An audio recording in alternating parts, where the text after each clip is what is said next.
Penyakit itu diberi makan, lalu kita heran kenapa tubuh makin rapuh. Bagaimana jika kunci umur panjang, otak cemerlang, dan tubuh bebas penyakit ada pada satu kata sederhana, puasa. Sebelum kita lanjut, tekan tombol like karena satu klik Anda bisa menyebarkan ilmu yang menyelamatkan banyak orang. Jangan lupa subscribe agar tidak tertinggal kajian kesehatan dan hikmah kehidupan yang mencerahkan. Dan jika menurut Anda ini penting, share sekarang juga. Mungkin ada keluarga, sahabat, atau orang tua yang sedang butuh ilmu ini. Saudaraku, coba kita renungkan sejenak. Dulu manusia makan ketika lapar. Sekarang manusia lapar mata. Makan sambil kerja, makan sambil menyetir, makan sambil menonton. Bahkan berdiri di depan kulkas, tanpa sadar tangan terus mengambil. Tubuh tidak pernah diberi jeda. Metabolisme tidak pernah diistirahatkan. Dan kita bertanya, kenapa obesitas meningkat? Kenapa diabetes di usia muda? Kenapa stroke datang tiba-tiba? Kenapa kanker makin sering terdengar? Jawabannya sederhana, karena penyakit itu diberi makan. Puasa dalam ilmu kedokteran. Saudaraku, di dunia medis modern, puasa bukan lagi sekadar praktik spiritual. Ia telah menjadi subjek penelitian serius dalam bidang metabolisme, neurologi, hingga onkologi. Istilah yang paling sering digunakan adalah intermittent fasting, pola makan dengan jendela waktu tertentu. Yang paling populer, 16:8. 16 jam tanpa makan, 8 jam waktu makan. Ada juga 14:10 untuk pemula, bahkan 18:6 bagi yang sudah terbiasa. Namun yang menarik bukan sekadar jamnya, yang luar biasa adalah apa yang terjadi di dalam tubuh ketika kita tidak makan. Apa yang terjadi setelah 6-12 jam tanpa makan? Mari kita telusuri tahap demi tahap. 0-4 jam setelah makan. Tubuh menggunakan glukosa dari makanan, insulin meningkat. 4-8 jam, gula darah mulai turun, tubuh mulai mengambil cadangan energi.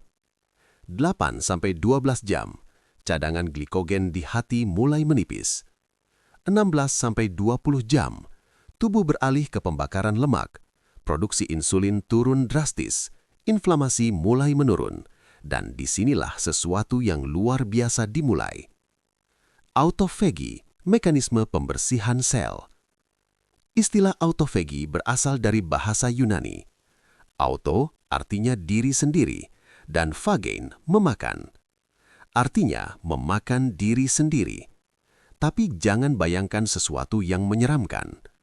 Autofagi adalah sistem daur ulang biologis paling canggih yang Allah Subhanahu wa Ta'ala tanamkan dalam tubuh manusia. Ketika tubuh tidak mendapat asupan makanan dalam rentang waktu tertentu, sel-sel kita mulai mengidentifikasi bagian yang rusak, menghancurkan protein cacat, mendaur ulang komponen sel yang tua, membersihkan mitokondria yang lemah, mengurangi akumulasi racun metabolik. Bayangkan sebuah kota besar tanpa petugas kebersihan. Sampah menumpuk, saluran mampet, udara tercemar. Begitulah tubuh yang terus-menerus makan tanpa jeda. Autofagi adalah pasukan kebersihan itu, dan ia aktif ketika Anda berhenti makan. Nobel 2016 dan pengakuan dunia. Pada tahun 2016, seorang ilmuwan Jepang, Yoshinori Ohsumi, dianugerahi Nobel Prize in Physiology or Medicine atas penelitiannya tentang mekanisme autofagi. Penelitian beliau membuktikan bahwa autofagi berperan dalam mencegah kanker, menghambat penuaan sel, melindungi dari penyakit neurodegeneratif seperti Alzheimer dan Parkinson, menguatkan sistem imun. Artinya, tubuh kita memang dirancang untuk membutuhkan fase tidak makan. Puasa dan pembakaran lemak visceral. Lemak yang paling berbahaya bukan yang terlihat di lengan atau paha, tapi lemak visceral, lemak yang menempel di organ dalam perut. Lemak ini menghasilkan hormon inflamasi, memicu resistensi insulin, meningkatkan risiko diabetes, dan menjadi pemicu penyakit jantung dan stroke.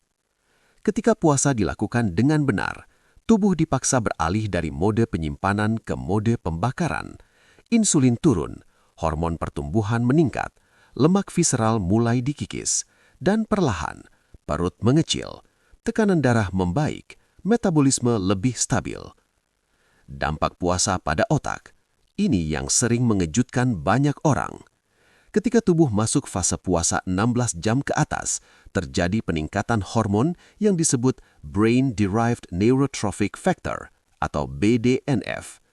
BDNF berfungsi untuk merangsang pertumbuhan sel neuron baru, memperkuat koneksi antar neuron, meningkatkan daya ingat, mengurangi risiko depresi, dan melindungi otak dari penuaan dini. Itulah sebabnya banyak orang yang rutin puasa justru merasa pikiran lebih jernih, fokus meningkat, emosi lebih stabil, bukan lemot, justru lebih tajam. Puasa dan perbaikan sistem imun. Dalam beberapa penelitian, puasa 24 jam dapat menurunkan sel imun yang tua dan rusak, merangsang produksi sel imun baru, mengurangi peradangan kronis.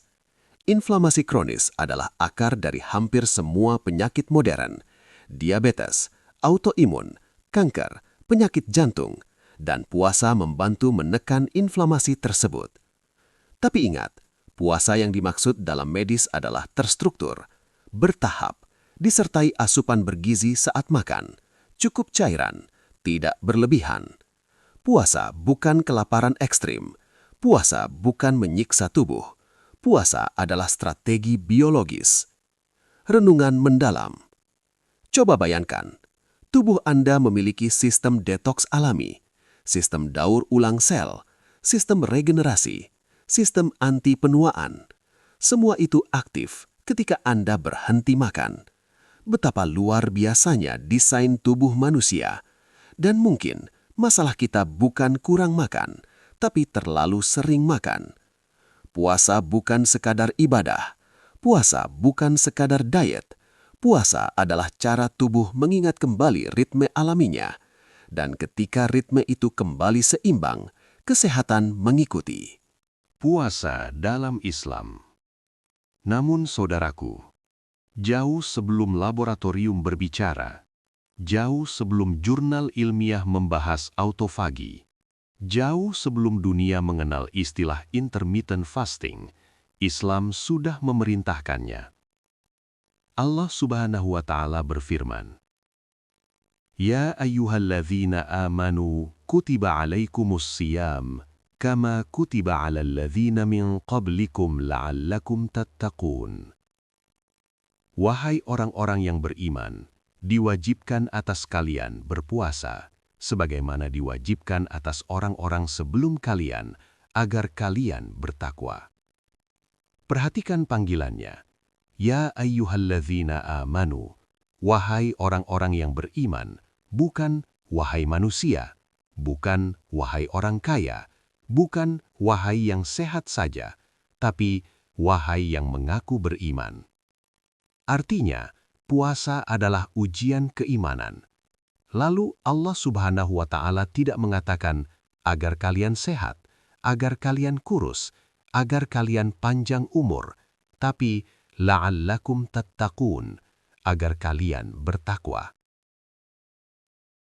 Apa itu takwa? Takwa bukan sekadar takut. Takwa adalah kesadaran penuh bahwa Allah Subhanahu wa Ta'ala melihat kita. Saat lapar, kita bisa makan diam-diam. Tidak ada manusia yang tahu, tapi kita tidak melakukannya. Kenapa? Karena kita tahu Allah Subhanahu wa Ta'ala melihat.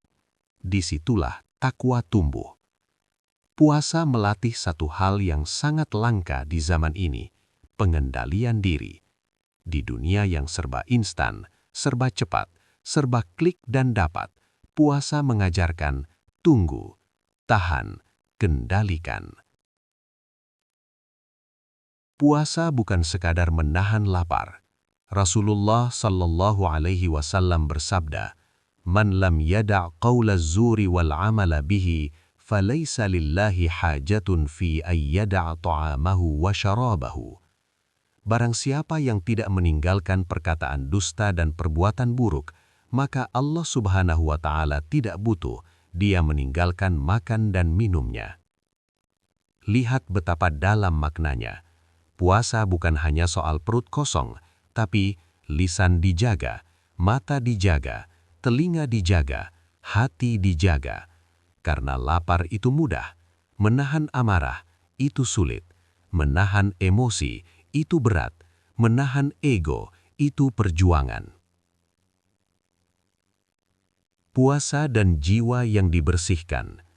Imam Al-Ghazali rahimahullah menjelaskan bahwa puasa memiliki 3 tingkatan. Pertama, puasa orang awam, menahan makan, minum, dan syahwat. Kedua, puasa orang khusus, menahan seluruh anggota tubuh dari dosa. Ketiga, puasa orang paling khusus, hati hanya tertuju kepada Allah Subhanahu wa Ta'ala. Maka pertanyaannya, kita berada di tingkat yang mana? Karena bisa jadi kita menahan lapar, tapi hati masih penuh amarah, menahan haus, tapi pikiran masih penuh iri. Puasa dan hubungan dengan Allah Subhanahu wa Ta'ala. Dalam hadis qudsi, Rasulullah sallallahu alaihi wasallam meriwayatkan bahwa Allah Subhanahu wa Ta'ala berfirman, "Kullu amali ibni Adam lahu illa as-siyam, fa innahu li wa ana ajzi bihi." Setiap amal anak Adam untuknya, kecuali puasa.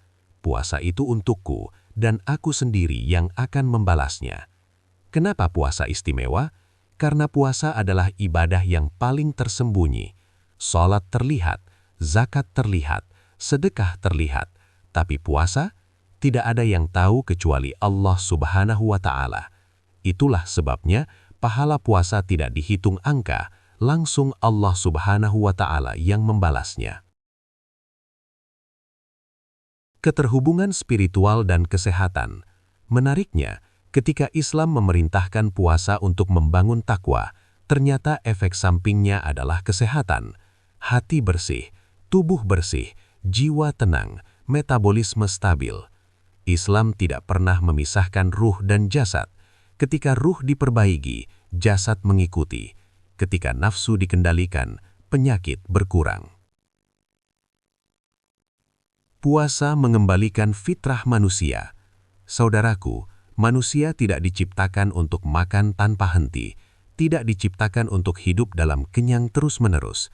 Rasulullah Shallallahu Alaihi Wasallam sendiri hidup sederhana dalam makan. Beliau Shallallahu Alaihi Wasallam bersabda, "Bihasbi bani Adam luqaimatun yuqimna salbahu." Cukuplah bagi anak Adam beberapa suap yang menegakkan tulang punggungnya. Bayangkan, jika kita hidup dengan prinsip itu, berapa banyak penyakit bisa dihindari, berapa banyak hati bisa dilembutkan, berapa banyak dosa bisa dikurangi. Bayangkan jika hari ini Anda mulai, bukan sekadar diet, tapi perubahan gaya hidup.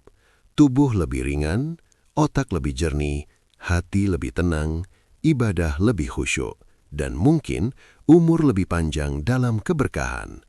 Sebelum kita tutup, saya ingin tahu, Anda menyimak video ini dari kota mana? Tulis di kolom komentar dan mari hidupkan kolom komentar dengan sholawat terbaik Anda untuk Rasulullah Shallallahu Alaihi Wasallam atau doa yang paling sering Anda panjatkan sepanjang hidup. Mungkin doa untuk orang tua, doa kesehatan, doa agar Allah Subhanahu wa Ta'ala mengampuni dosa kita. Tulis di bawah agar menjadi amal jariah bersama. Jika video ini menyentuh hati Anda, tekan like sekarang juga. Subscribe untuk ilmu yang mencerahkan jiwa dan menyehatkan raga. Dan share ke keluarga tercinta. Karena bisa jadi satu video ini menyelamatkan hidup seseorang. Sampai bertemu di pembahasan berikutnya. Assalamualaikum warahmatullahi wabarakatuh.